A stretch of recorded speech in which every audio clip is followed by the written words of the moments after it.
Síndrome génito suprarrenal, síndrome de Cushing, conjunto de signos y síntomas causados por un trastorno hormonal como el exceso de glucocorticoides, es decir, cortisol. Puede ser de origen exógeno o iatrogénico o endógeno.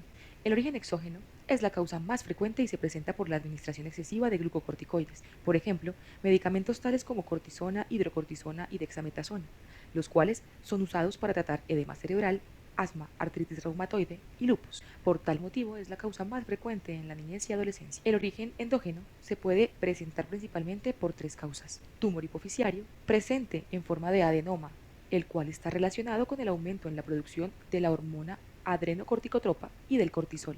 El tumor suprarrenal, expresado en adenoma, carcinoma o hiperplasia nodular suprarrenal, se manifiesta con el aumento en la producción de cortisol y disminución en la secreción de hormona adrenocorticotropa. El tumor ectópico, es decir, un tumor externo a la hipófisis, aumenta la producción de hormona corticotropa y de cortisol.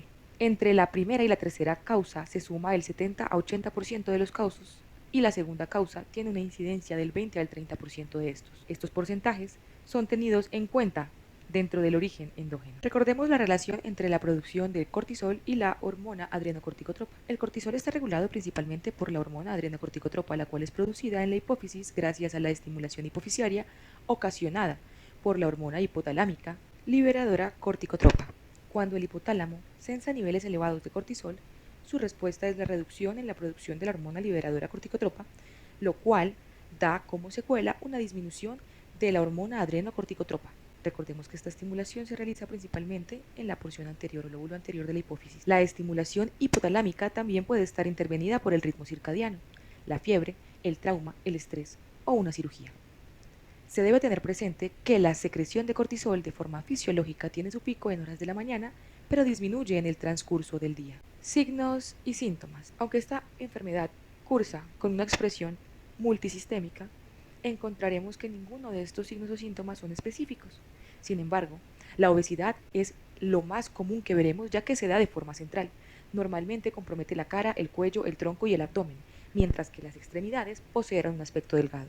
Esto se da en el 95% de los casos. La cara de luna llena es el segundo signo más común, la cual está caracterizada por el exceso de tejido adiposo en las mejillas y en la fosa temporal. Esto se presenta en el 90% de los casos. Como se puede observar en la imagen, las características clínicas del síndrome son principalmente: las alteraciones gonadales se presentan en un 75% de los pacientes y son comunes las irregularidades secundarias en los ciclos menstruales. Esto se da debido al aumento del cortisol sérico y la disminución del estradiol, y esto genera una supresión de las gonadotrofinas. Por ello, muchísimas de las mujeres presentan oligo o amenorreas hasta en el 60% de los casos, mientras que en los hombres, como segunda causa ya mencionamos, encontramos la disminución de la libido y también la disfunción eréctil. Diagnóstico. Debemos encaminar el diagnóstico hacia la búsqueda de un hipercortisolismo autónomo. Los niveles de cortisol en la mañana en sangre de 1,8 microgramos sobre decilitro, es decir, mayor a 50 nanomoles sobre litro, y en orina mayores a 10 microgramos, son indicadores de síndrome de Cushing. Para poder realizar un buen diagnóstico, sigamos los pasos a continuación. Primero, descartar la presencia de glucocorticoides externos, ya que es la causa de origen externo u exógeno. Si se obtiene un resultado negativo, se procede a realizar pruebas de tamizaje. Segundo, la medición de cortisol libre urinario por 24 horas. El 90% del cortisol se encuentra como fracción unida a proteínas transportadoras, mientras que el 10% restante no está unido, es decir, es una fracción libre y corresponde al pool fisiológicamente activo.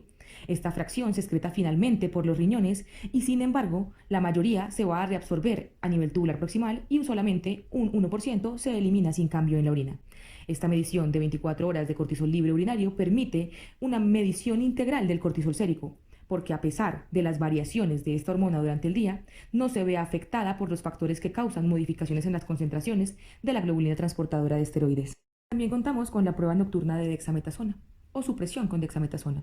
Esta consta de la administración oral de 0,5 a 2 microgramos de dexametasona oral entre las 11 de la noche y 12 de la madrugada. Al día siguiente se realiza la medición de cortisol sérico entre las 8 am y 9 am y en condiciones normales se espera que haya una disminución del cortisol a causa de la inhibición de la hormona adrenocorticotropa. Al tener resultados o valores anormales, procedemos al tercer paso, y este es buscar las causas fisiológicas del hipercortisolismo. Principalmente nos fiaremos de los valores del cortisol sérico.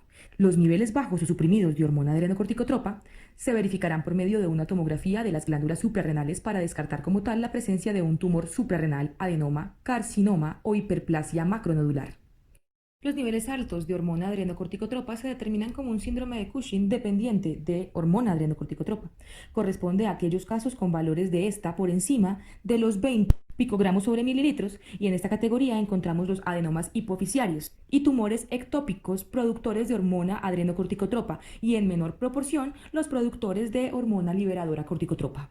Para la diferenciación del síndrome de Cushing dependiente de hormona adrenocorticotropa, lo más común es utilizar dexametasona, pues en condiciones normales debe suprimir el 50% del cortisol libre plasmático.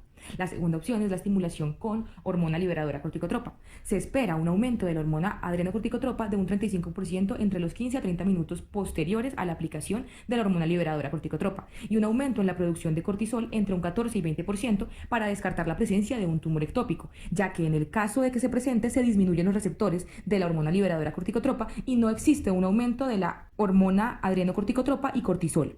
Por último, se realiza una resonancia magnética donde se espera encontrar un tumor hipofisiario para así confirmar el síndrome de Cushing dependiente de hormona adrenocorticotropa. Síndrome de Cushing de origen exógeno. Disminución de la dosis del fármaco que lo está produciendo, y se debe realizar esta disminución de forma gradual para evitar efectos colaterales. Síndrome de Cushing por tumor en hipófisis. Una microadenomectomía o en algunos casos resección subtotal de la hipófisis anterior. Esto se realiza vía transesfenoidal y solo existe una posibilidad de reincidencia del 2%. Farmacológico, ketoconazol. Este fármaco inhibe la actividad de un grupo de enzimas de las glándulas suprarrenales que participan en la producción del cortisol, como la 17-alfa hidroxilasa o la 11-beta hidroxilasa. Al inhibir la producción del cortisol, se reducen los niveles de esta hormona en el organismo, lo cual mejora los síntomas de la enfermedad. El ketoconazol también bloquea la esteroidogénesis adrenal y bloquea la acción del 20-22 desmolasa. Esta enzima cataliza la conversión del colesterol a pregnenolona. Cuando bloquea esta vía, evita el acúmulo de 11-desoxicorticosterona y así disminuye el riesgo de hipertensión.